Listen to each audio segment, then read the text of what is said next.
Guys, welcome to my video.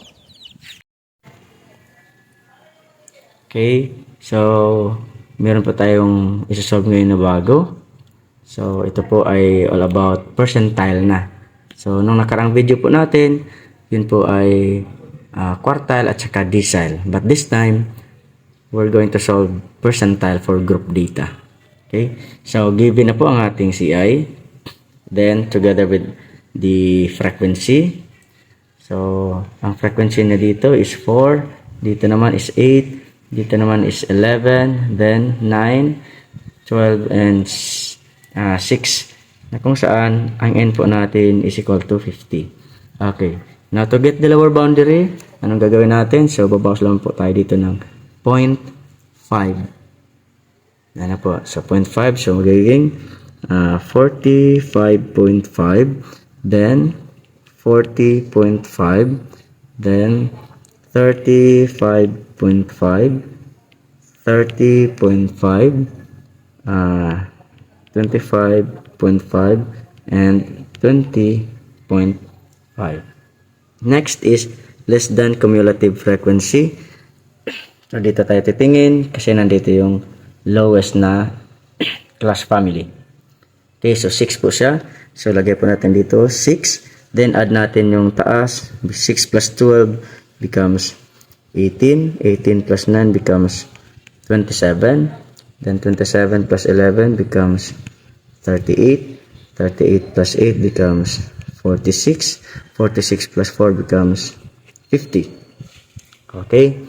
So next, ang formula po natin ng ating percentile is that is PK is equal to LB plus KN over 100 minus cumulative frequency before and frequency ng PK multiplied 11 I, sorry po. So 11I po yan. Now, na kung saan ang I po natin dito is 26 minus 21, that is 5. So ang I natin dito is 5 pa din po. Okay. So unang-una, para magamit natin itong formulang ito, we need to solve first this. Now, ano po ang hinanap natin? Let us try to find out. Ang hanapin po natin is P40. Okay? So, P40, ibig sabihin, itong K na ito ay 40 po ito. So, try natin itong i-solve. So, Kn over 100 is equal to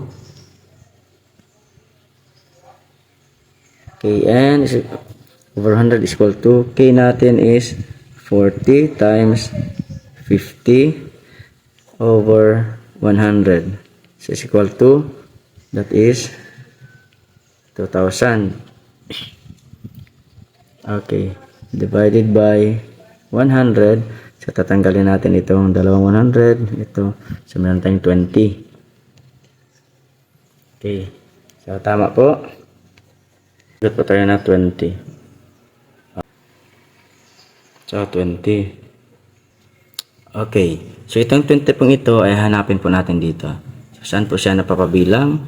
So that will become, that ay dito mapapunta sa 27. Ibig sabihin from 19 hanggang 27, dito po siya belong. So dito natin, ito ang bibilugan po natin.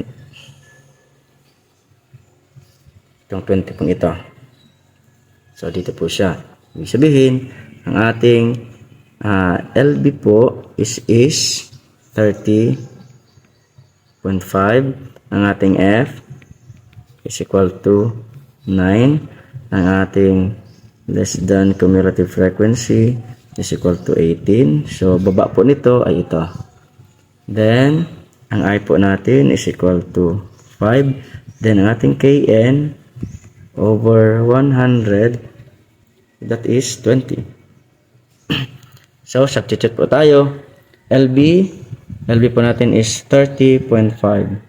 So, 30.5 0.5 plus KA natin is 20 minus less than cumulative frequency 18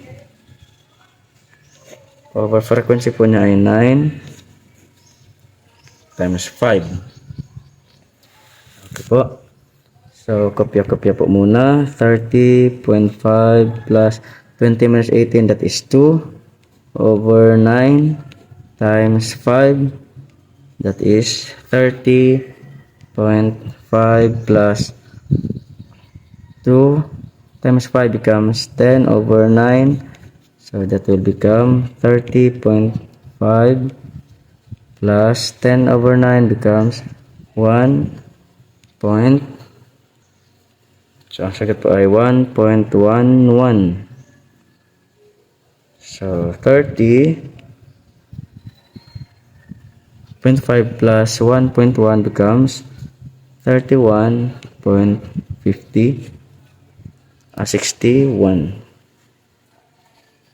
Okay, so the final answer will be 31.61 sa ating P percentile 40. Okay po, so ganun lang po kadali siya. So given na po ang ating table. So yan po, so ito po ang ating P40.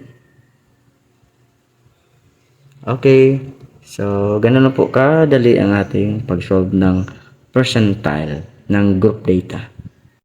You guys.